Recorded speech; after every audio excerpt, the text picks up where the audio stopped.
नमस्कार दोस्तों, आपके अपने YouTube चैनल लखनवाली में फिर से स्वागत करते हैं। रीट के समस्त विद्यार्थियों का बहुत बहुत स्वागत है हमारे चैनल पर। इससे पहले हमने आरटेट 2012 की हम बात कर रहे हैं, जिसमें हमने आपको L1 के दोनों जो पेपर थे आपके भाषा फर्स्ट का और भाषा सेकंड का, दोनों ही हमने आपको व्याख्या के साथ में समझा दिए। और L2 की हमने भाषा फर्स्ट आपको संस्कृत की बात कर रहे हैं हम, उसमें कंप्लीट हमने व्याख्या के साथ में समझा दिया है। आज हम बात करेंगे L2 के अंदर जो भाषा सेकंड थी उसको हम पूरे को समझेंगे। कंप्लीट पूरा पेपर हम आपको बताएंगे यहाँ व्याख्या के साथ में, क्योंकि इसी में से ये मानकर चलो कि बहुत सारे प्रश्न आपके रिपीट होते हैं और इसके आधार पर ही पेपर तैयार होता है। जब भी आपका रीट का एग्जाम होगा तो ज़रूर इसको वीडियो को पूरा सुन लें और देख लें। कंप्लीट एक एक प्रश्न को हम यहाँ पर समझेंगे आपको। चलिए स्टार्ट कर देते हैं। सबसे पहले हमारे सामने गद्यांश है, उस गद्यांश को हम पहले तो समझेंगे, क्योंकि गद्यांश आपको समझ में नहीं आएगा तो आप कैसे सॉल्व करोगे, ये भी तो एक समस्या है। तो देखिए यहाँ पर लिख रहा है खंड थर्ड है, भाषा आपकी सेकंड है, संस्कृत की हम बात कर रहे हैं और L2 की ये बात चल रही है हमारी। ठीक है, L2 की हम बात कर रहे हैं, L1 के तो हमने पहले ही बता दिए। तो सबसे पहले हम इसमें गद्यांश को पढ़ेंगे। लिखा हुआ है प्रस्तुत गद्यांशम आधारीकृत्य 61 से 67 प्रश्न पर्यंतम आपको समाधेय, आपको समाधान करना है। तो सबसे पहले चलिए हम गद्यांश को पढ़ते हैं, गद्यांश को समझते हैं, उसके बाद ही आप प्रश्नों का उत्तर लिख पाओगे। चलिए तो सबसे पहले समझते हैं गद्यांश। चलिए देखते हैं, इसको थोड़ा सा हम और झूम कर लेते हैं जिससे कि आपको अच्छे से समझ में आ जाए और अच्छे से क्लियर हो। देखिए तो सबसे पहले लिखा हुआ यहाँ पर देखिए, अहो प्रातः कालम, ओहो प्रातः काल का समय है, अतीब रमणीयम दृश्यम, बहुत ही सुंदर दृश्य है। प्रातः वातावरणम अतीब शुद्धम भवति, प्रातः काल का वातावरण बहुत शुद्ध होता है। सर्वत्र शीतल वायु प्रवहति, सभी जगह ठंडी वायु बहती है। सूर्य उदेति, सूर्य उदय होता है। सूर्य प्रकाश सर्वत्र प्रसरति, सूर्य का प्रकाश सभी जगह फैलता है। उद्याने सुंदराणि पुष्पानि विकसन्ति, बगीचे में सुंदर पुष्प खिलते हैं। यहाँ पर पुष्प है, कैसे हैं पुष्प, सुंदर हैं, तो पुष्प के विशेषण सुंदर हैं। तेषु भ्रमराः इतस्ततः भ्रमन्तः गुंजन्ति। अब कह रहे हैं कि उद्यान बगीचे में सुंदर पुष्प खिलते हैं, फिर कह रहे हैं कि उन पर, किन पर, उन पुष्पों पर भौरे इधर उधर घूमते हुए गुंजन करते हैं। ऐसे गुंजन करते हैं कौन, भौरे। खगा गीतम गायन्ति, और पक्षी गीत गाते हैं। मनुष्याः उत्थाय सूर्यम नमति, मनुष्य उठ करके सूर्य को नमस्कार करते हैं। प्रातः छात्राः सूर्योदयात् पूर्वम शयनम त्यजन्ति, सुबह छात्र सूर्य उदय से पहले बिस्तर छोड़ देते हैं।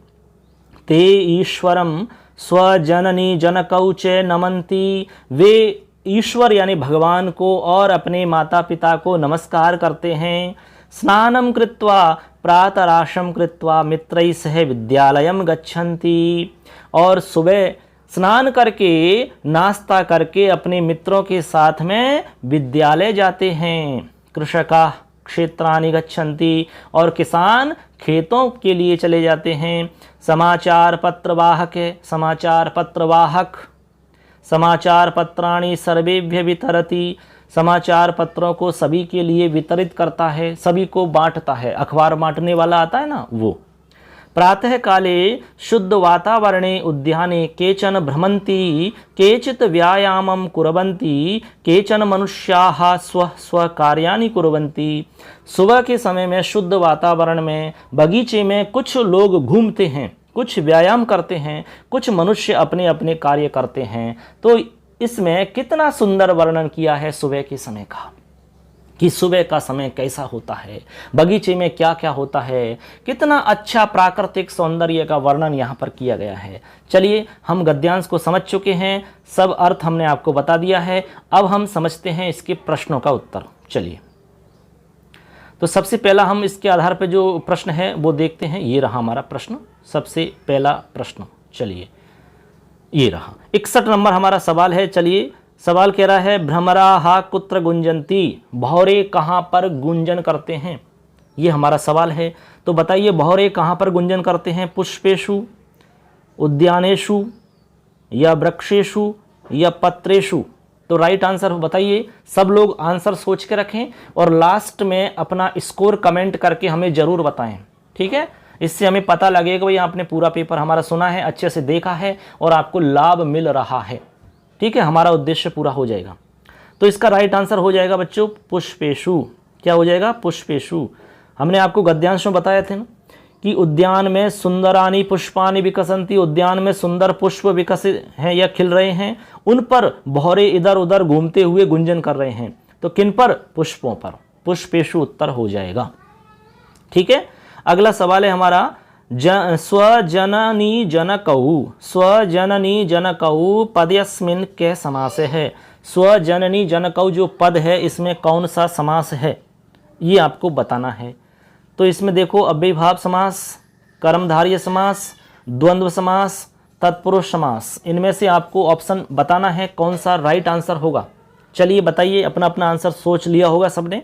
तो इसका आंसर हो जाएगा, देखिए हम आपको डायरेक्ट आंसर बता देते हैं, करेक्ट आंसर हो जाएगा द्वंद्व समास। कौन सा? द्वंद्व समास। यानी कि यहाँ पर आपका सी नंबर का ऑप्शन एकदम सही है, स्वजननी जनकौ। इसमें हम विग्रह, तो यहाँ पर आप विग्रह कर सकते हैं स्वजननी चे जनका चे, ऐसे विग्रह करोगे तो दोनों पद यहाँ पर प्रदान हो जाते हैं, इसीलिए यहाँ पर आपका द्वंद्व समास हो जाता है और स्वजननी जनकौ बन जाएगा। जैसे माता चे पिता चे होता है माता पितरौ, इसी प्रकार जननी जनकौ बन जाएगा। ठीक है ना। चलो अगला सवाल देखते हैं इसी गद्यांश के आधार पर। गद्यांश तो आपने देख ही लिया, इसको हम बार बार बताने की आवश्यकता नहीं पड़ेगी। अब हम आपको डायरेक्ट प्रश्न बता देते हैं थोड़ा सा अच्छे से झूम करके, जिससे कि आपको और अच्छे से क्लियर हो जाएगा अच्छे से। चलिए, ये हमारे प्रश्न हमारे सामने हैं। चलिए, तो हमारा अगला सवाल है भ्रमंत है इत्यत्र के प्रत्यय। भ्रमंत है इत्यत्र कौन सा प्रत्यय है? बहुत ही अच्छा सवाल है। तो इसमें बताइए सानच प्रत्यय, तवतु प्रत्यय, त प्रत्यय, क्षत्रि प्रत्यय, कौन सा प्रत्यय होगा? भ्रमंत है इत्यत्र प्रत्यय बताना है। तो देखिए इसमें प्रत्यय हो जाएगा, डायरेक्ट हम बता देते हैं आपको, आपने भी आंसर सोच लिया होगा, तो इसका हो जाएगा डायरेक्ट डी आंसर, यानी कि क्षत्रि प्रत्यय है। क्षत्रि प्रत्यय। अब क्षत्रि प्रत्यय आपको पता है कि जितनी भी हमारी परस्मी पद की धातु हैं उनमें क्षत्रि प्रत्यय होता है और अर्थ वर्तमान काल वाला होता है। भ्रमंत यानी घूमता हुआ, जैसे हम कहते हैं घूमते हुए, खाते हुए, आते हुए, जाते हुए, पीते हुए, सोते हुए, हंसते हुए, ऐसा जो अर्थ निकलता है वो हमारा क्षत्रि से निकलता है। ठीक है। अब क्षत्रि प्रत्यय लगाने के लिए आपको हमने नियम बता रखा है। क्षत्रि प्रत्यय के बारे में जानना चाहते हो, कंप्लीट वीडियो देख सकते हैं आप चैनल पे जा करके। ठीक है। इसमें आपको कोई प्रॉब्लम है भ्रमंता में क्षत्रि प्रत्यय क्यों हुआ, तो आप हमें कमेंट करके पूछ सकते हैं। आपको हम व्यक्तिगत रूप से जरूर आपको कंप्लीट पूरी जानकारी वहाँ अच्छे से और दे देंगे। ठीक है। चलिए, लेकिन अभी फिलहाल में आपको समझ में आ गया होगा यह क्षत्रि प्रत्यय, क्षत्रि में से अत शेष रहता है। अब देखो अगला सवाल है हमारा, समाचार पत्र वाहक है, समाचार पत्राणि सर्वेभ्य वितरति, यानी समाचार पत्र वाहक समाचार पत्रों को सभी के लिए वितरित करता है। यहाँ पर आपको विभक्ति बतानी है, रेखांकित पद में कौन सी विभक्ति है?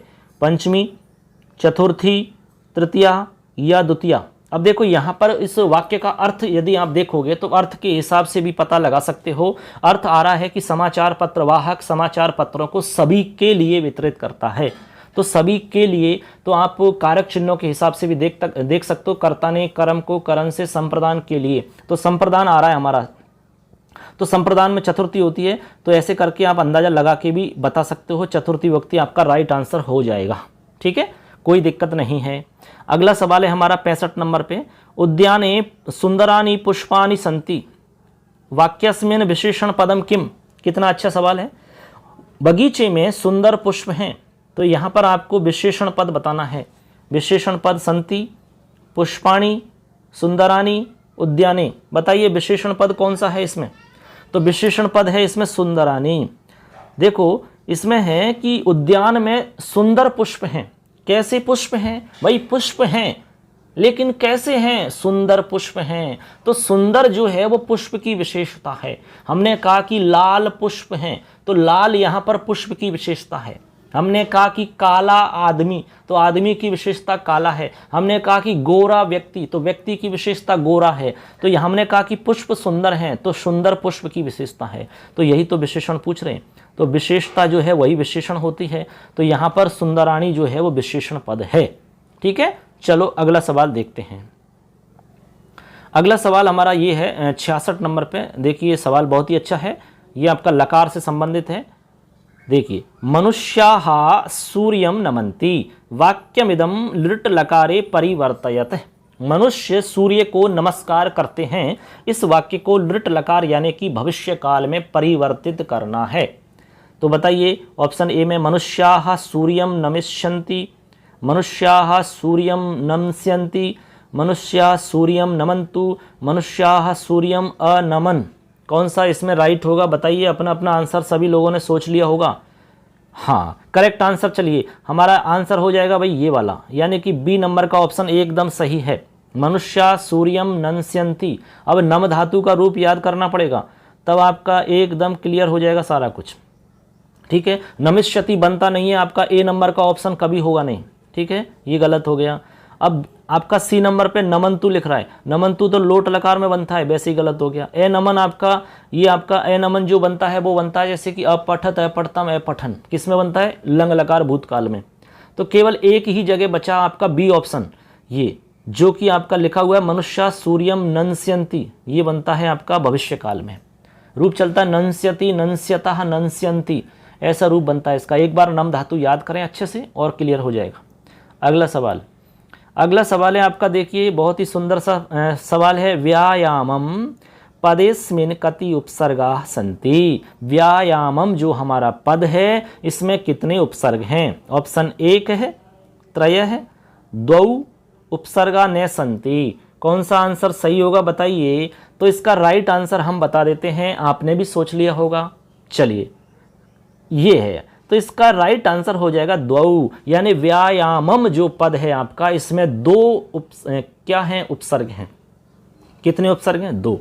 कैसे हैं दो? एक तो है वी, वी और आंग, बी है और आंग है, ऐसे देखो, वी आंग और याम ऐसे लिख रहा है, वी आंग और याम। और वी और आंग में आप संधि करो, यण संधि, तो व्या बना, व्या बनेगा कि नहीं, व्या और याम जोड़ दो, व्यायाम बन जाएगा। और व्यायाम में आप विभक्ति कर लो तो व्यायामम, ऐसे आपका ये बनता है। वी और आंग दो उपसर्ग आपके हो जाते हैं। तो ऐसे करके आपके यहाँ तक के गद्यांश के आधार पर जितने भी प्रश्न थे वो हमारे अच्छे से क्लियर हो जाते हैं। आपने सुन लिए होंगे तो आपको अच्छे से समझ में आ गए होंगे। अगला गद्यांश और भी हमारे सामने है, इसको भी समझ लेते हैं। इसके आधार पर जो भी प्रश्न हैं उनको भी हम अच्छे से इसी तरह से समझ लेंगे। तो सबसे पहले हम इस गद्यांश को समझेंगे। चलिए देखो, गद्यांश इसमें डबल आए हैं, कोई बात नहीं है, गद्यांश को समझ लेना है अपने को। तो दो तीन कितने भी आओ, देखिए लिखा हुआ है, अधोलिखितम गद्यांशम आधारीकृत्य प्रश्न संख्या 68 से 74 पर्यंत प्रश्नाः समादेयाः। 68 से 74 तक के जो प्रश्न हैं वो आपके गद्यांश पर आधारित हैं। तो सबसे पहले गद्यांश को पढ़ेंगे एक बार, उसके बाद में इनके जो प्रश्न हैं उनको समझेंगे। लिखा हुआ है सबसे पहले, देखिए, ये मद्यपानम कुर्वन्ति, जो मद्यपान करते हैं, तेषां समाजे सम्मानः न भवति, उनका समाज में सम्मान नहीं होता। ठीक है, मद्यपानम महत दुखम जनयति, मद्यपान बहुत दुख उत्पन्न करता है। मद्यपान, एतादृशेन मद्यपानेन जनाः धनहानिः, स्वास्थ्यहानिः, मतिभ्रंश, शीलभ्रंश, विवेकभ्रष्टता इत्यादिभिः व्याधिभिः पीड्यन्ते। ठीक है, अब देखो क्या कह रहे हैं, एतादृशेन मद्यपानेन, कह रहे हैं कि इस प्रकार के मद्यपान से लोग धन की हानि, स्वास्थ्य हानि, बुद्धि का भ्रष्टता, चरित्र भ्रष्टता, विवेक की भ्रष्टता इत्यादि व्याधियों से पीड़ित होते हैं, इत्यादि परेशानी या दुख या बीमारियों से पीड़ित होते हैं। स्वस्य सर्वनाशेन सह अन्येषांच विनाशस्य कारणमपि भवन्ति एते मद्यपाः। कह रहे हैं कि ये जो मद्यपा हैं, मद्यपान करने वाले, ये अपने सर्वनाश के साथ ही अन्य लोगों के विनाश के कारण भी होते हैं। खुद का नाश तो होता ही है, दूसरों के लिए विनाशकारी भी हो जाते हैं। एतत् सर्वम सम्यक दृष्ट्वा, यह सब अच्छे से देख करके महात्मा गांधी महोदय ने भारतीयेषु आयुरारोग्यैश्वर्याम अभिवृद्धये संपदुपपत्तये मद्यपान निषेधम कारितवान। कहने लगे कि महात्मा गांधी महोदय ने भारतीयेषु यानी भारतीयों में आयु आयुः आरोग्यैश्वर्याणाम, आयु और आरोग्य ऐश्वर्य आदि की वृद्धि के लिए, संपत्ति की उत्पत्ति के लिए मद्यपान निषेधम कारितवान, मद्यपान का निषेध किया है, उन्होंने मद्यपान के लिए मना किया है। गांधी महोदय वदति स्म, गांधी महोदय ने बोला था कि सर्वा भारतीयाः प्रजाः सुरापान निषेधे बद्ध श्रद्धाः भवन्तु, कि सभी भारतीय प्रजा सुरापान निषेध यानी मद्यपान या शराब के निषेध में बद्ध श्रद्धा भवन्तु, बद्ध श्रद्ध होवें, यानी सभी लोग सुरापान करना छोड़ देवें, निषेध की उन्होंने बताया है। संपूर्णम आपन मूलकमिदम मद्यपानम त्यजंतु, कहने लगा बिल्कुल एकदम कंप्लीट उसको पूरा का पूरा मद्यपान को त्याग कर दो। तेन सर्वाः आपदः गमिष्यन्ति, सभी लोग आपदः गमिष्यन्ति यानी कि एक प्रकार से एक सही रास्ते पर आ जाएंगे। कारणस्य अभावे, कहने लगा कारण के अभाव में कार्याभाव अवश्यम भवति, कार्य का अभाव अवश्य होता है। ऐसे करके हमारा ये गद्यांश हो जाता है। अब देखो गद्यांश के आधार पर जो प्रश्न हैं उनको सॉल्व करते हैं। देखो सबसे पहला हमारा प्रश्न है, इस गद्यांश के हिसाब से गद्यांश आपने देख ही लिया है, बार बार बताने की आवश्यकता नहीं पड़नी चाहिए। देखिए लिखा हुआ है कस्य अभावे कार्याभावो भवति, किसके अभाव में कार्य का अभाव होता है। ऑप्शन है धनस्य, मद्यस्य, कारणस्य, समाजस्य। बताइए 68 नंबर का आंसर बताना है। चलो हम बता देते हैं, आपने भी सोच लिया होगा। राइट आंसर है कारणस्य। ये कहने कारणस्य अभाव यानी कारण के अभाव में कार्य का अभाव होता है। कारण का अभाव, कार्य का अभाव तो होगा ही, किसके अभाव में, कारण के अभाव में। तो जब तक कारण नहीं होगा कार्य नहीं हो सकता है, तो आंसर हो जाएगा कारणस्य। ठीक है, अगला सवाल है मद्यपानम किम जनयति, मद्यपान क्या उत्पन्न करता है। महत सुखम, महत दुखम, महत शांतिम, महत धनम। बताइए क्या उत्पन्न होता है मद्यपान करने से। क्या किसी को महत सुख मिलता है, या महत शांति मिलती है, या महत दुख धन मिलता है? नहीं। तो राइट आंसर हो जाएगा बी, यानी कि महत दुख उत्पन्न करता है मद्यपान। ठीक है, ये हमारा राइट आंसर हो जाएगा। इनमें समझाने की कोई ज़्यादा खास बात नहीं है, सिंपल एकदम है। अगला सवाल है गद्यांशे प्रजाहा इति पदम कस्मिन लिंगे प्रयुक्तम अस्ति। जो प्रजाहा शब्द लिख रहा है ये किस लिंग में प्रयुक्त है भाई? पुल्लिंगे, नपुंसक लिंगे, स्त्रीलिंगे या सर्वलिंगी? बताइए। हाँ, तो इसका राइट आंसर हो जाएगा, आपने भी सोच लिया होगा, कोई ज़्यादा खास बात नहीं है, केवल आपको लिंग बताना है। तो इसमें स्त्रीलिंग शब्द है ये, यानी जो प्रजाहा शब्द है जी स्त्रीलिंग का शब्द है, स्त्रीलिंग के अंदर प्रयुक्त हुआ ये। ठीक है, ये आपको ध्यान में रखना है प्रजा। अगला सवाल है अन्येषांच इत्यस्य संधि विच्छेदः करणीयः। इसका संधि विच्छेद आपको करना है। ठीक है, 71 नंबर का। अब देखो संधि विच्छेद में लिख रहा है अन्य शाम प्लस च, अन्य शाम च, अन्य शान च, अन्य प्लस ए शांच। तो इसमें आपको बताना है कौन सा राइट आंसर होगा। तो बताइए, देखो इसमें आपका लिखा हुआ है, हम इसका राइट आंसर बता देते हैं। इसमें आपके दो ऑप्शन है राइट, यानी ए भी सही है और बी भी सही है। ये दोनों ही आपके करेक्ट आंसर हैं। दोनों में से कोई भी करेंगे तो आपका राइट आंसर माना जाएगा। माध्यमिक शिक्षा बोर्ड की तरफ से, गवर्नमेंट की तरफ से भी इसमें दोनों ही ऑप्शन सही माने गए हैं। यानी अन्य शाम प्लस च, ऐसा विग्रह करके भी हम बना सकते हैं, क्योंकि च आगे है और च का पंचम वर्ण आप अनुस्वार के स्थान पर कर लेंगे तो अन्य शाम च बन जाएगा। ऐसे आपका अन्य शाम प्लस च है, इसमें भी आप मैं का अनुस्वार करके सेम स्थिति बन जाएगी फिर वापस। तो दोनों ही ऑप्शन सही हैं, दोनों विग्रह से हम बना सकते हैं ये। तो आपको ए और बी दोनों ऑप्शन याद रखने हैं। ठीक है, अगला सवाल है हमारा गांधी महोदय इत्यत्र क्या समास है। गांधी महोदय यहाँ पर कौन सा समास है, ये आपका सवाल है, ये आपको बताना है। चलिए, तत्पुरुष, अव्ययीभाव, कर्मधारय और बहुब्री, कौन सा आपका सवाल होगा फटाफट बताना है आपको। 72 नंबर की हम बात कर रहे हैं। तो चलो हम आंसर बता देते हैं। आपने भी सोच लिया होगा। इसका राइट आंसर है कर्मधारय समास। बहुत ही अच्छा सवाल है, कर्मधारय समास। ठीक है, इसमें आपका कर्मधारय गांधी महोदय में, यानी गांधी जी कैसे, गांधी महोदय, कौन, गांधी महोदय। महोदय हमने गांधी के साथ में जोड़ा है, तो विशेषण विशिष्य की बात हो रही है यहाँ पर, यानी गांधी का विशेषण महोदय जोड़ दिया हमने। ठीक है, महोदय। तो ऐसे करके हमारा यह गांधी महोदय शब्द जो है इसमें आपका कर्मधारय समास हो जाएगा। ठीक है ना, कोई दिक्कत नहीं किसी को। यहाँ तक हमने कंप्लीट आपको एक एक सारा कुछ बताया है। अब आगे चलते हैं। अगला हमारा देखिए सवाल यहाँ ये 73, नंबर हमारा क्वेश्चन है, इसको हम समझते हैं। सबसे पहले प्रश्न को पढ़ते हैं। देखिए, दृष्ट्वा इत्यत्र कै प्रत्यय, दृष्ट्वा यहाँ पर कौन सा प्रत्यय है? बहुत ही बढ़िया सवाल है आपका, प्रत्यय पर आधारित है। तो प्रत्यय बताना है, णबोल प्रत्यय, त्वा प्रत्यय, त प्रत्यय, ल्यप प्रत्यय। दृष्ट्वा, दृष्ट्वा में प्रत्यय कौन सा है बताइए? 73 नंबर का सवाल है आपका। चलो हम करेक्ट आंसर बता देते हैं सीधा, इसमें त्वा प्रत्यय है भाई। आपको अंदाजा भी लगा सकते हैं, आप दिख भी रहा होगा, त्वा, दृष्ट्वा, खादित्वा, हसित्वा, गत्वा, ऐसा लिख रहा है। णबोल प्रत्यय होगा नहीं, क्योंकि णबोल में वु को अक होता है, जैसे कारक है। त प्रत्यय होगा नहीं, गत है, पठित, हसित, खादित बनता है। लेप होगा नहीं, लेप प्रत्यय तब होता है जब धातु से पहले आपका कोई उपसर्ग जुड़ा हुआ होता है, तब होता है लेप। तो केवल त्वा प्रत्यय होगा, खादित्वा, हसित्वा, गत्वा, ऐसे। ठीक है ना, बन गया। अगला सवाल देखते हैं। अगला सवाल है हमारा, देखिए सवाल कह रहा है, संपूर्णम आपन मूलकमिदम मद्यपानम त्यजंतु वाक्यस्मिन् विशेष्य पदम किम। इसमें आपको विशेष्य पद बताना है। तो विशेष्य पद बताइए क्या होगा? विशेष्य पद होगा इसमें मद्यपानम। देखिए ऑप्शन ए, डायरेक्ट आंसर ही आ गया आपका सामने, मद्यपान। यानी मद्यपान, आपका मद्यपान का विशेषण है आपन मूलकमिदम, आपन मूलकमिदम। ठीक है, अब यहाँ पर पूछ रहे हैं विशेष्य, तो विशेष्य हमारा मद्यपान हो जाएगा।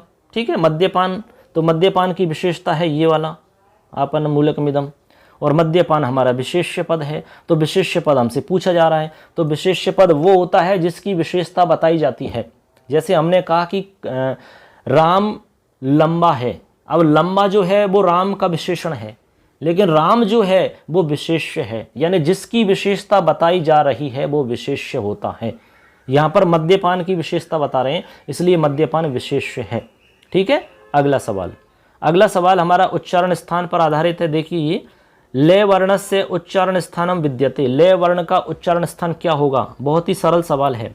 तो ऋतु लसानाम दंता एक सूत्र चलता है, तो बताइए मूर्धा, दंत, तालु, कंठ, इनमें से क्या ऑप्शन सही होगा आपका?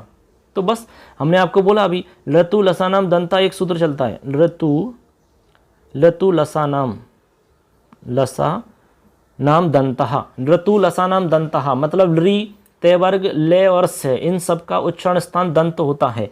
तो ऋतु लसानाम दंता हो जाएगा आपके 75 नंबर का राइट आंसर हो जाएगा बी, यानी कि आपका दंतः करेक्ट हो जाएगा। ठीक है, अब देखो हमारे अगला सवाल है हमारा, देखिए ये 76 नंबर का लिखा हुआ है, पिता पुत्र पर क्रोध करता है, पिता पुत्र पर क्रोध करता है। ये जो प्रश्न है आपका, ये भी कई पेपर में रिपीट होके आया हुआ है। हमने आपसे बार बार एक ही बात कही है कि भाई रिपीट होके कई प्रश्न आ जाते हैं। तो ये हमारा सवाल है, पिता पुत्र पर क्रोध करता है, आपको अनुवाद करना है। ऑप्शन है, पिता पुत्रम क्रुध्यति, पिता पुत्रम क्रुध्यति, पिता पुत्राय क्रुध्यति, पिता पुत्रे क्रुध्यति। पहले तो आपको नियम पता होना चाहिए, तब जाके आप अंदाजा लगा पाओगे। केवल अंदाजे से ये काम नहीं होते हैं। नियम आपका ये है कि क्रोध, द्रुह, ईर्ष और अशु, ये 4 धातुओं के नाम हमने बताए आपको। क्रोध, इसमें एक धातु है क्रोध, ठीक है, ऐसे ये क्रोध धातु है आपकी। जैसे अभी हम इसको और सही लिख देते हैं ऐसे, ये हमारी एक क्रोध धातु है, ये वाली क्रोध यानी गुस्सा होना, ये क्रोध धातु। इसके अलावा क्रोध, द्रुह, ईर्ष, असूय, ये 4 धातुओं का प्रयोग जिसके प्रति हो रहा है, जिसके प्रति कोप, गुस्सा, क्रोध आदि किया जाता है, वहां पर आप चतुर्थी विभक्ति लगाते हैं। ये हमारा नियम है। क्रोध, द्रुह, ईर्ष, असूयार्थानाम यम प्रतिकोपः, ये सूत्र है। इस सूत्र के हिसाब से तो यहाँ पिता पुत्र पर क्रोध करते हैं, तो पुत्र में चतुर्थी विभक्ति लगेगी। अब पुत्र में चतुर्थी विभक्ति किस ऑप्शन में लग रही है, वही राइट आंसर हो जाएगा। सिंपल सा है, केवल एक ही जगह मिलेगी ये, तो वही आपका राइट आंसर है। तो सी वाला आंसर हमारा करेक्ट है, पिता पुत्राय क्रुध्यति, यही आपका करेक्ट आंसर है। ठीक है, समझ में आ गया आपके? ऐसे अगला सवाल देखते हैं। अगला सवाल है हमारा, देखिए ये भी बहुत ही अच्छा सवाल है। सवाल है, अहम तस्मै धनम ददामि, अहम तस्मै धनम ददामि, मैं उसके लिए धन देता हूँ, मैं उसके लिए धन देता हूँ। वाक्यस्यास्य वाच्य परिवर्तनम कुरुतः, इस वाक्य का वाच्य परिवर्तन करना है। क्या करना है? वाच्य परिवर्तन। तो कोई दिक्कत नहीं है, वाच्य परिवर्तन हो जाएगा भाई, कोई समस्या वाली बात नहीं है। वाच्य परिवर्तन में क्या है, नियम आपको ध्यान ही होगा। तृतीय विभक्ति करनी है कर्ता में सबसे पहले, तो अहम आवाम वयम माम आवाम अस्मन मया आवाभ्यम अस्माभि, तो मया होगा, ठीक है। जहाँ पर मया लिख रहा है वही आंसर होंगे, तो सी वाला ऑप्शन तो होगा ही नहीं, ये तो पहले ही गलत कर दो। अब बचे तीन, तीन में से होगा। अब तीन में से आपको पहले तो हम ये क्रिया बता देते हैं। ददामी जो लिख रहा है ना, ददामी, इसका आपको जो क्रिया बनेगी वो बनेगी दीयते। ऐसे हमने क्रिया बता रखी है आपको, चैनल पे जाके देख सकते हो कैसे हम बनाते हैं, वाच्य परिवर्तन कैसे करते हैं, आई बटन पे क्लिक करके भी देख सकते हैं हम। तो दीयते बनेगा, दीयते जहाँ भी नहीं लिख रहा है वो भी गलत है ऑप्शन, तो डी वाला ऑप्शन भी गलत है, इसको भी देखने की आवश्यकता नहीं है, क्योंकि दीयते नहीं लिख रहा है, दायते लिख रहा है। केवल दो ऑप्शन है, दोनों में से राइट आंसर होगा एक। चलो देख लेते हैं। अब देखो हमारा राइट आंसर क्या है, डायरेक्ट एक बार हम आंसर बता देते हैं आपको। तो राइट आंसर है हमारा, देखिए बच्चों, ये है बी नंबर का, यानी कि मया तस्मै धनम दीयते, ये हमारा करेक्ट आंसर है। सबसे पहले हमने अहम को तृतीया में बदला तो मया बना, फिर तस्मै को तस्मै करना है, उसको आपको कोई छिड़खानी करनी नहीं है आपको, फिर कर्म को जो द्वितीय व्यक्ति में है उसको आपको प्रथमा में लाना है, तो धनम को धनम ही होगा क्योंकि प्रथमा में भी धनम बनता है। अब ददामी धनम के हिसाब से आएगी तो दीयते बन जाएगा आपका, धनम दीयते हो गया, मया तस्मै धनम दीयते करेक्ट आंसर हो गया। तो बी वाला ऑप्शन एकदम करेक्ट हो जाता है। अगला सवाल देखते हैं। अगला सवाल आपका बहुत ही अच्छा सवाल है, देखिए सवाल है हमारा, अंतःस्थ वर्णानाम क्रमः के, अंतःस्थ वर्णों का क्रम क्या है, जो अंतःस्थ वर्ण है उनका क्या क्रम है। व ये रे ले, य रे ले वे, य र व ल, य व रे ल, य व र ल, यणु अंतस्थ। अंतस्थ वर्णों का क्रम आपको बताना है, कौन सा क्रम होगा। तो बताइए, अपना आंसर बताइए क्या होगा 78 नंबर के प्रश्न का, बताओ क्या आंसर होगा। तो बताइए इसका आंसर हो जाएगा ये वाला, क्या आंसर होगा ये, यानी कि यवरल, ये हमारा करेक्ट आंसर है। हम बात कर रहे हैं हमारे संस्कृत के हिसाब से, आपने ये पढ़े होंगे माहेश्वर सूत्र, उसमें देखिए क्या आता है, अकु है विसर्ज, तो माहेश्वर सूत्रों में बोल के देखिए एक बार, अ इयोण रि ऋक ए ओंग ऐ औच ह ये वे रेट, ह ये व रट, य व रट लण, ह य व रट लण, यही हमारा क्रम है। बिल्कुल करेक्ट आंसर है हमारा डी, और यही क्रम होगा। आप बोल के देख सकते हैं, यवरल क्रम होता है संस्कृत के अंदर, चाहे हिंदी में ये रे लेवे होता है, हिंदी में तो ये रे लेवे होता है, यानी बी वाला जो ऑप्शन है ये आपका हिंदी के हिसाब से करेक्ट है, लेकिन संस्कृत के हिसाब से आपका डी वाला ऑप्शन सही होगा। ठीक है, दोनों आंसर हो सकते हैं, लेकिन आंसर हमने अंतर बताया कि नहीं, हिंदी के हिसाब से तो बी ऑप्शन सही है, लेकिन संस्कृत डी ऑप्शन सही है संस्कृत में। तो हमारा पेपर संस्कृत का है तो हमें डी करना है। ठीक है, अगला सवाल, अगला सवाल है हमारा, देखिए ये भी अच्छा सवाल है आपका। हाँ, सवाल पढ़ते हैं। छात्राः गुरवे नमस्कुर्वन्ति, छात्र गुरु के लिए नमस्कार करते हैं। वाक्यमिदं संशोधयत, इस वाक्य को आपको शुद्ध करना है। तो पहला ऑप्शन है हमारा, सबसे पहले छात्रा गुरम नमस्कुर्वन्ति, अगला है छात्राः गुरुः नमस्कुर्वन्ति, छात्रा गुरोः नमस्कुर्वन्ति, छात्राः गुरौ नमस्कुर्वन्ति, ये हमारे ऑप्शन हैं 4। ठीक है, अब देखो यहाँ पर क्या है, छात्राः गुरवे नमस्कुर्वन्ति लिखा हुआ है। ठीक है, तो यहाँ पर होता क्या, यदि हम आपको, तो देखो सबसे पहले तो हम आपको ये बता देते हैं कि इसके चारों ही ऑप्शन गलत हैं भाई। देखो सबसे पहला ऑप्शन लिख रहा है छात्रा गुरम, अब यहाँ जो गुरु लिख रहा है ना, गुरु शब्द ही नहीं लिख रखा है उन्होंने, ये गुरम लिख रखा है, ये देखो आप देखो अच्छे से ए नंबर पे, तो ये ऑप्शन गलत हो गया। छात्रा गुरु नमस्कुर्वन्ति भी गलत है, छात्रा गुरु नमस्कुर्वन्ति, यहाँ पर ये कर्म नहीं है। छात्रा गुरोः नमस्करोति, ये भी गलत है। छात्रा गुरौ नमस्करोति, ये भी गलत है। ये सारे ही ऑप्शन गलत हैं। यदि ये सही होता तो ऐसे बनता छात्रा गुरुम नमस्कुर्वन्ति, ऐसे गुरुम ऐसे होता भाई, यानी गुरुम नमस्कुर्वन्ति होता, छात्राः गुरुम नमस्कुर्वन्ति, तब तो ठीक मान लेते इसको, लेकिन ऐसा लिखा हुआ नहीं है, इसलिए सारे ऑप्शन गलत हैं। यहाँ पर गवर्नमेंट का जो आंसर की आई थी गवर्नमेंट की तरफ से, उसमें बोनस दिया गया था इसका। ठीक है, आप समझ गए कि बोनस क्यों दिया था, सारे ऑप्शन गलत है तो बोनस तो देना ही देना था। इसका राइट होता गुरुम, गुरुम कहीं पर भी लिखा हुआ नहीं है। चलो अगला सवाल देखते हैं। अगला सवाल बहुत ही सरल है। सवाल ये है आपका, देखिए 80 नंबर का, काव्यशास्त्र विनोदेना कालो गच्छति धीमताम। यहाँ पर ये श्लोक की पंक्ति है, इसमें आपको बताना है, सूक्ति मान लो इसको, ये हमारी एक श्लोक है, उसके अंदर सूक्ति आती है, तो इसमें रिक्त स्थान में क्या आएगा ऐसे आपको बताना है। यदि आपको याद है तो फटाफट बता दोगे, नहीं है तो आपको दिक्कत हो जाएगी। इसलिए सूक्तियाँ आप ज़्यादा से ज़्यादा याद करें। हमने कक्षा 6 से 10वीं तक की जितनी भी सूक्तियाँ चलती है कंप्लीट पूरी हमने इकट्ठी करके आपको अर्थ सहित व्याख्या सहित उसको हमने चैनल पर बता रखा है। आप सूक्ति वाला टॉपिक देख लीजिए, उसमें आप उसको सुन लीजिए। तो इसमें आ जाएगा काव्यशास्त्र विनोदेना कालो गच्छति धीमताम, तो बी ऑप्शन हो जाएगा, कालो गच्छति धीमताम। ठीक है, ये पूरा श्लोक है, आपको याद होगा। काव्यशास्त्र विनोदेना कालो गच्छति धीमताम व्यसनेन च मूर्खाणाम निद्रया कलहेन वा, ये हमारा श्लोक है। ठीक है, चलो अगला सवाल देखते हैं। नियमान प्रस्तुय उदाहरणैः बोधनम इत्यत्र कोयम विधि। ये कह रहे हैं कि नियमों को प्रस्तुत करके उदाहरणों को बताना, ये कौन सी विधि है। एकदम सिंपल है, कोई खास बात नहीं है इसमें। ऐसा किस विधि में होता है कि सबसे पहले नियम बताए जाते हैं, उसके बाद में उदाहरणों की बात की जाती है। ऐसा किस विधि में होता है? निगमन विधि, पारायण विधि, आगमन विधि, सूत्र विधि ही। तो राइट आंसर हो जाएगा इसका निगमन विधि। निगमन विधि में होता है, हमने पहले भी वीडियो में बताया है कि निगमन विधि के अंदर सबसे पहले नी आ रहा है और आपका इसमें नियम आ रहा है, पहले नी आ रहा है निगमन में, तो इसका मतलब पहले नियम बताए जाते हैं। निगमन में पहले नी आ रहा है तो पहले नियम जहां बताए जाते हैं वो निगमन विधि होती है, और इसका उल्टा कर देते हैं तो आगमन विधि हो जाती है। तो राइट आंसर हो जाएगा निगमन विधि। अगला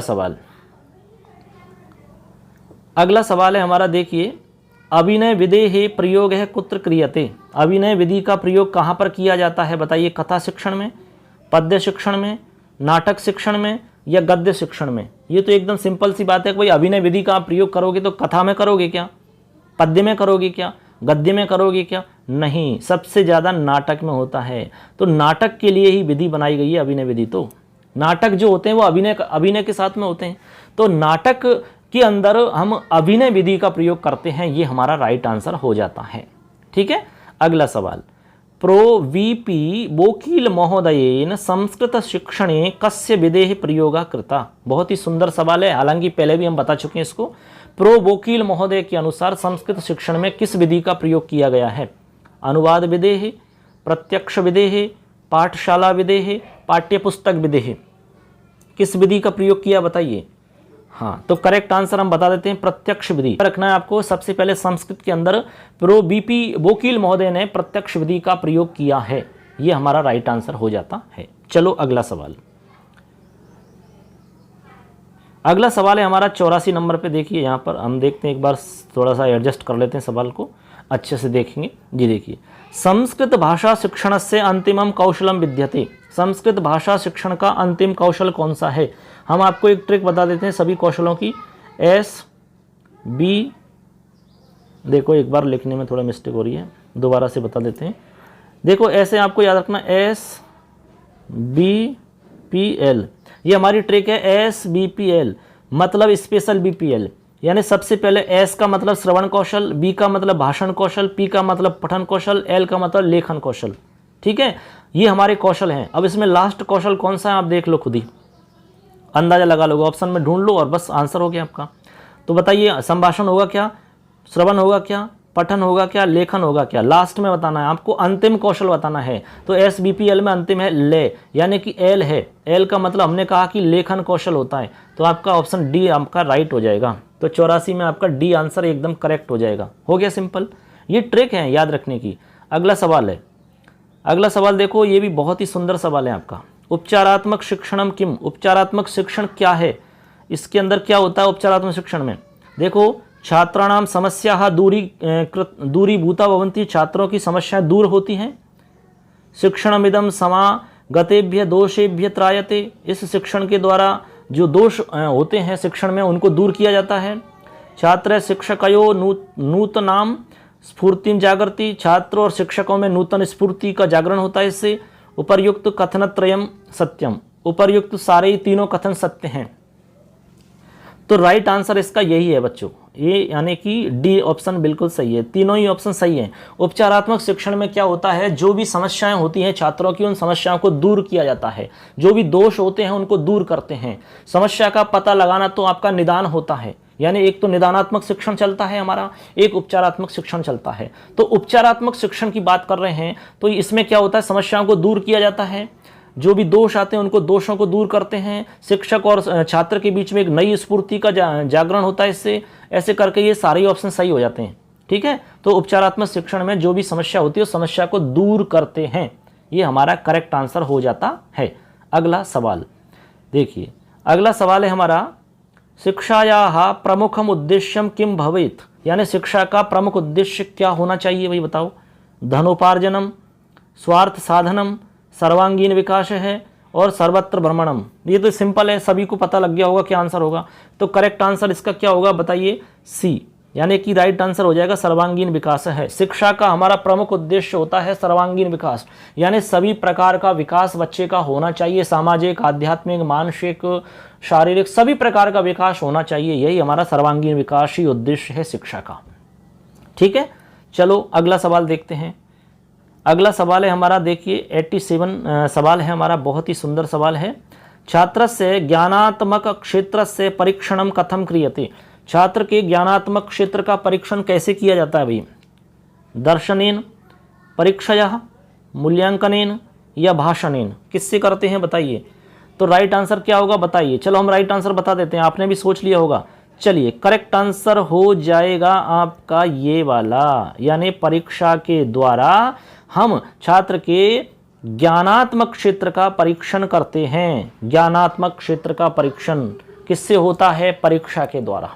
ठीक है, परीक्षा के द्वारा होता है, मूल्यांकन में नहीं होता है, ये भी ध्यान रखना है। परीक्षा के द्वारा हम छात्र के ज्ञानात्मक पक्ष का, ज्ञानात्मक क्षेत्र का परीक्षण करते हैं। तो राइट आंसर हो जाएगा परीक्षा, परीक्षा या परीक्षा के द्वारा। ठीक है ना, किसी को कोई प्रॉब्लम हो तो आप कमेंट करके बता सकते हैं, कुछ भी समस्या हो, पूछना हो तो आप कमेंट के द्वारा हमें पूछ सकते हैं।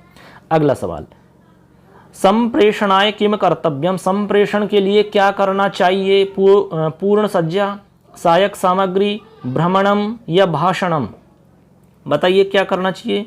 संप्रेषण के लिए क्या करना चाहिए, तो राइट आंसर होगा पूर्ण सज्जा, ये हमारा करेक्ट आंसर होगा। संप्रेषण आपको करना है, कहीं पर भी विचारों का आपको संप्रेषण करना है तो उसके लिए पूर्ण सज्जा होनी चाहिए। पूर्ण सज्जा का मतलब है तैयारी, सहायक सामग्री, भ्रमण, भाषण, ये तो हैं, लेकिन इसमें जो मुख्य है, जो करना चाहिए आपको, वो पूर्ण सज्जा, यानी पूर्ण तैयारी होनी चाहिए, तभी जाके संप्रेषण कर सकते हो। आपको जैसे मान लो मंच पे खड़ा कर दिया, चलिए बोलिए, आपको पता ही नहीं है बोलना क्या है, किस विषय पर बोलना है, तो आप बोल ही नहीं सकते, चाहे कितने भी बड़े हों आप बोलने वाले, फिर भी आप नहीं बोल पाओगे जैसा बोलना चाहिए। ठीक है, तो पूर्ण सज्जा होनी चाहिए, तैयारी। अगला सवाल, सेकंड लास्ट सवाल है हमारा, देखिए सवाल पढ़ते हैं। कई अमूर्त वस्तुना संकल्पना मूर्तिमती भवति, किसके द्वारा अमूर्त वस्तु की संकल्पना मूर्तिवान होती है। पत्रक ही पत्र के द्वारा, दंड ही दंड के द्वारा, चित्र ही चित्र के द्वारा, पुस्तक ही पुस्तकों के द्वारा, किसके द्वारा होती है बताइए।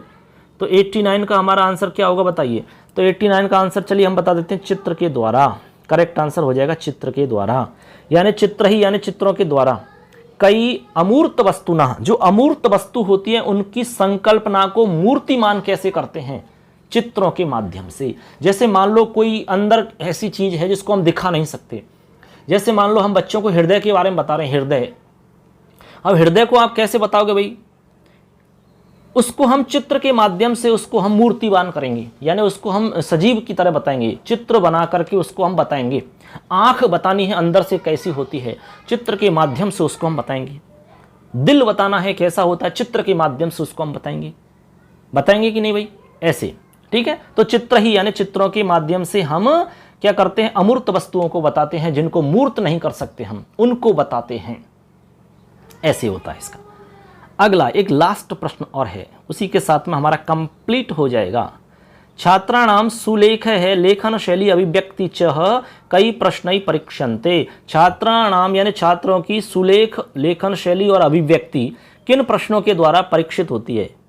वस्तुनिष्ठ प्रश्नों के द्वारा, निबंधात्मक प्रश्नों के द्वारा, लघुत्तरात्मक प्रश्नों के द्वारा, अति लघुत्तरात्मक प्रश्नों के द्वारा, बताइए। तो इसका करेक्ट आंसर हो जाएगा भाई निबंधात्मक परीक्षण, यानी निबंधात्मक प्रश्न। तो इसका राइट आंसर होगा निबंधात्मक प्रश्न। निबंधात्मक प्रश्नों के द्वारा छात्रों की सुलेख शैली भी पहचानी जाती है, लेखन शैली का पता लगाते हैं, अभिव्यक्ति कैसी है इसका भी परीक्षण किया जाता है। तो निबंधात्मक ये प्रश्न जो होते हैं ये हमारा राइट आंसर हो जाएगा। तो ऐसे करके फ्रेंड्स हमारा ये 2012 का L2 का भाषा सेकंड जो पेपर था वो कंप्लीट हमने एक एक करके आपको बताया। आशा करते हैं आपको अच्छे से समझ में आया होगा। पूरा पेपर हमने आपको सॉल्व करवाया है और बहुत ही आसान तरीक़ा से बताने की कोशिश की है। तो आप अच्छे से देखें, सुने इसको, अपने दोस्तों को सबको बताएं, चैनल को सब्सक्राइब जरूर करें। इस पर कंप्लीट रीड की हम तैयारी आपको करवा रहे हैं। ये पेपर आपके लिए बहुत ही लाभकारी होंगे, ये आप मान के चलें। इसलिए देख लें, जब भी समय मिले तब देख लें। आप घूमते फिरते, खाना बनाते समय, खाते समय, कभी भी आप देख लो, बस देख लो, एक बार सोच समझ करके सुन लीजिए, तो निश्चित रूप से आपको बहुत लाभ होगा, ये हमारा विश्वास है। और शिक्षक बनने का सपना आपका जरूर पूरा होगा, ये हम आशा और विश्वास आपसे दे सकते हैं। पूरी तैयारी हम जैसे हम कर रहे हैं वैसे आप भी करें। आपके लिए हम काफ़ी अच्छे से मेहनत कर रहे हैं, कोशिश कर रहे हैं और भी करेंगे। कमेंट करके आप बता सकते हैं, कोई भी प्रॉब्लम है आपकी, किसी भी तरह की तैयारी से संबंधित कुछ भी आपका प्रश्न है तो आप प्रश्न पूछ सकते हैं। हम बिल्कुल तत्पर हैं, क्योंकि हमारा ये चैनल छात्र हित में पूरी तरीक़ा से कार्य कर रहा है। ठीक है, चलिए दोस्तों, आज के लिए इतना ही पर्याप्त है। मिलेंगे नेक्स्ट वीडियो में। मैं आप सबका दोस्त लखनलाल माली, आप सुन रहे मुझे। अगली वीडियो में फिर मुलाकात करेंगे आपसे। तब तक के लिए जय हिंद, जय तु भारतम, जय तु संस्कृतम। अपना और अपनों का ध्यान रखें। धन्यवाद।